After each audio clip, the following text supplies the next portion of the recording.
10 mind-blowing lessons from the book Essentialism. Number 1. What is the core logic of an essentialist? Essentialism is not a way to do one more thing. It is a different way of doing everything. It is a way of thinking. But internalizing this way of thinking is not a neutral challenge. This is because certain ideas and people peddling those ideas constantly pull us toward the logic of non-essentialism. There are 3 deeply entrenched assumptions we must conquer to live the way of the essentialist. I have to. It's all important. And I can do both. Like mythological sirens, these assumptions are as dangerous as they are seductive. They draw us in and drown us in shallow waters. To embrace the essence of essentialism requires we replace these false assumptions with 3 core truths. I choose to, only a few things really matter, and I can do anything but not everything. These simple truths awaken us from our non-essential stupor. They free us to pursue what really matters. They enable us to live at our highest level of contribution. Number 2. Have you ever spent time with someone who is always trying to fit just one more thing in? Such people know they have 10 minutes to get to a meeting that takes 10 minutes to walk to, but they still sit down to answer a couple of emails before they go. Or they agree to put together a report by Friday, even though they have another huge deadline that same day. Or maybe they promise to swing by their cousin's birthday party on Saturday night, even though they already have tickets to a show that starts at the exact same time. Their logic, which ignores the reality of trade-offs, is I can do both. The rather important problem is that this logic is false. Inevitably, they are late to the meeting, they miss one or both of their deadlines, or do a shoddy job on both projects, and they either don't make it to their cousin's celebration or miss the show. The reality is, saying yes to any opportunity by definition requires saying no to several others. Number 3. One paradox of essentialism is that essentialists actually explore more options than their non-essentialist counterparts. Non-essentialists get excited by virtually everything and thus react to everything. But because they are so busy pursuing every opportunity and idea, they actually explore less. The way of the essentialist, on the other hand, is to explore and evaluate a broad set of options before committing to any. Because essentialists will commit and go big on only the vital few ideas or activities, they explore more options at first to ensure they pick the right one later. Number 4. The faster and busier things get, the more we need to build thinking time into our schedule. And the noisier things get, the more we need to build quiet reflection spaces in which we can truly focus.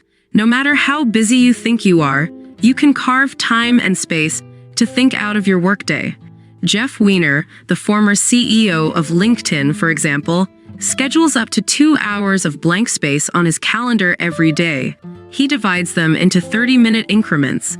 Yet, he schedules nothing. It is a simple practice he developed when back-to-back meetings left him with little time to process what was going on around him.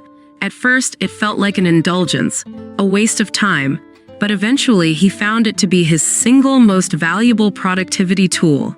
He sees it as the primary way he can ensure he is in charge of his own day, instead of being at the mercy of it. As he explained to me, I do recall one particular day where, by virtue of circumstances, I was either on conference calls or in meetings non-stop from 5 a.m. until 9 p.m. At the end of the day, I remember how frustrated I felt by the thought that I was not in control of my schedule that day. Rather, it was in control of me. However, that frustration immediately gave way to a sense of gratitude, given it was the only day I could recall feeling like that since taking my current role. In this space, he is able to think about the essential questions: what the company will look like in 3 to 5 years, what's the best way to improve an already popular product or address an unmet customer need, how to widen a competitive advantage or close a competitive gap. He also uses the space he creates to recharge himself emotionally. This allows him to shift between problem-solving mode and the coaching mode expected of him as a leader. Number 5. Essentialists are powerful observers and listeners. Knowing that the reality of trade-offs means they can't possibly pay attention to everything, they listen deliberately for what is not being explicitly stated.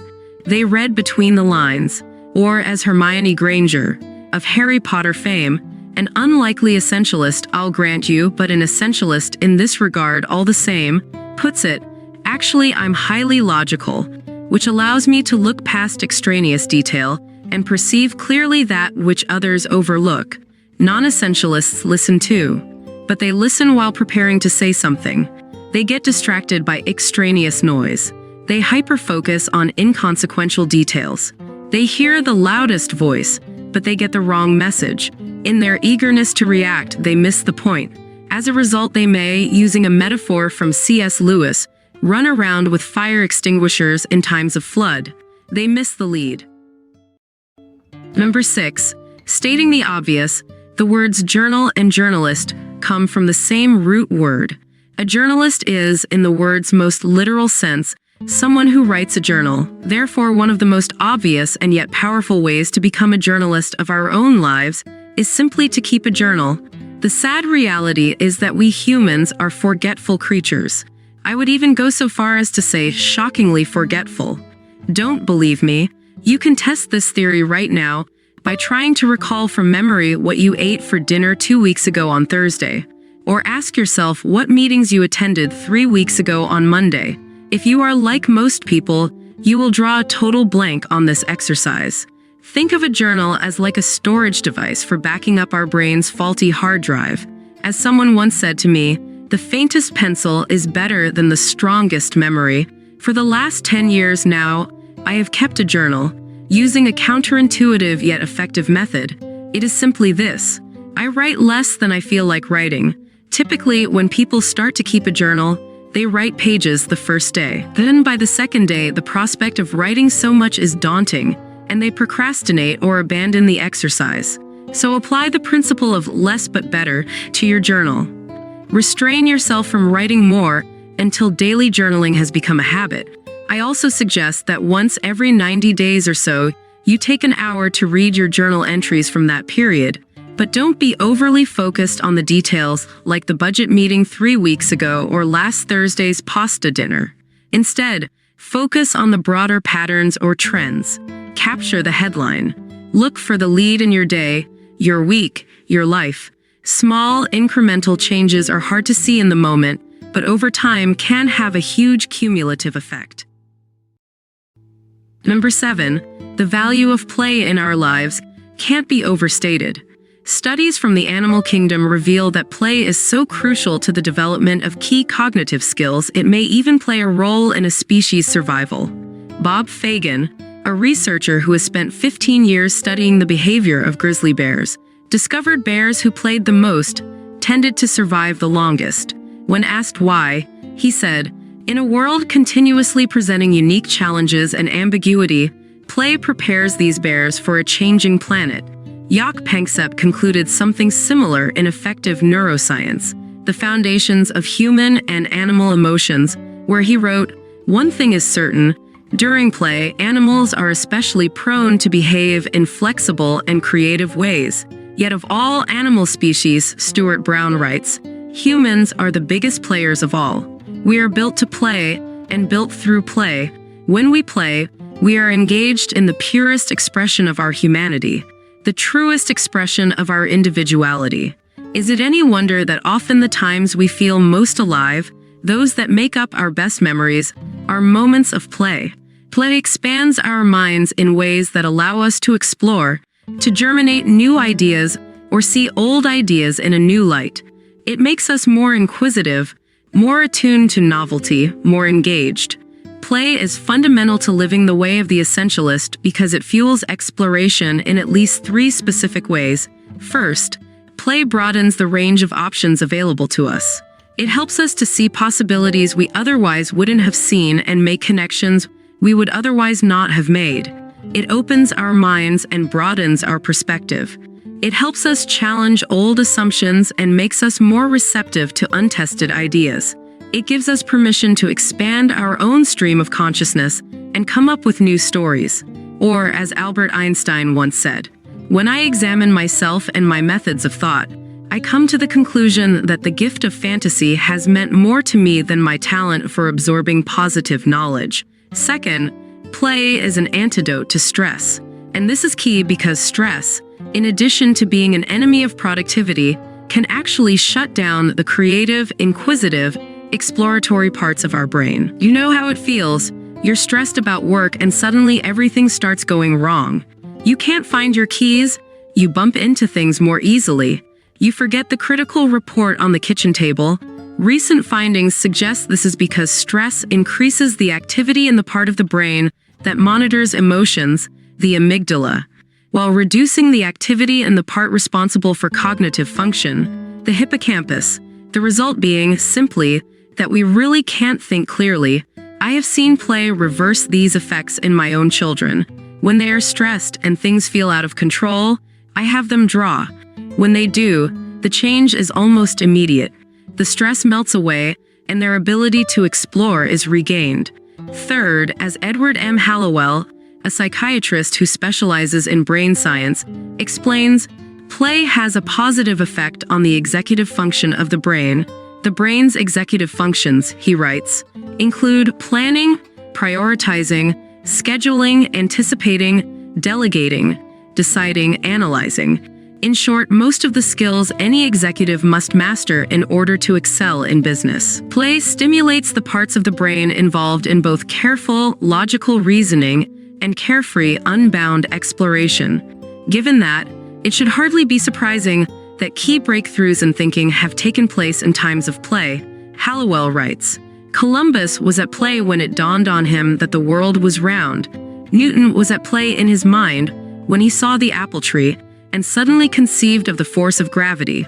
Watson and Crick were playing with possible shapes of the DNA molecule when they stumbled upon the double helix. Shakespeare played with iambic pentameter his whole life. Mozart barely lived a waking moment when he was not at play. Einstein's thought experiments are brilliant examples of the mind invited to play. Number 8. Being selective when deciding what opportunities to go after is one thing, but it can get even harder when opportunities come to us. We get a job offer we didn't expect. A side project comes along that isn't really what we do, but it is easy cash. Someone asks us to help out with something we love doing, but it is unpaid work. An acquaintance has a timeshare available in a less than ideal location, but at a discounted rate. What do? The fear of missing out goes into full effect. How can we say no? The offer is right here for the taking. We might never have gone after it, but now it is so easy to get it, we consider it. But if we just say yes because it is an easy reward, we run the risk of having to later say no to a more meaningful one. Number 9. Executives I work with often suggest their company purpose or strategy is pretty clear, as if to say that is sufficient. But anyone who wears glasses knows there is a big difference between pretty clear and really clear. The same seems true with individuals' professional strategy. When I ask people, what do you really want out of your career over the next 5 years? I am still taken aback by how few people can answer the question. This would matter less if it were not for the fact that clarity of purpose so consistently predicts how people do their jobs. In working with executive teams, I have been amazed to see what happens when teams are only sort of clear about what they are trying to achieve rather than really clear. For one, there is a heavy price just in terms of human dynamics. The fact is, motivation and cooperation deteriorate when there is a lack of purpose.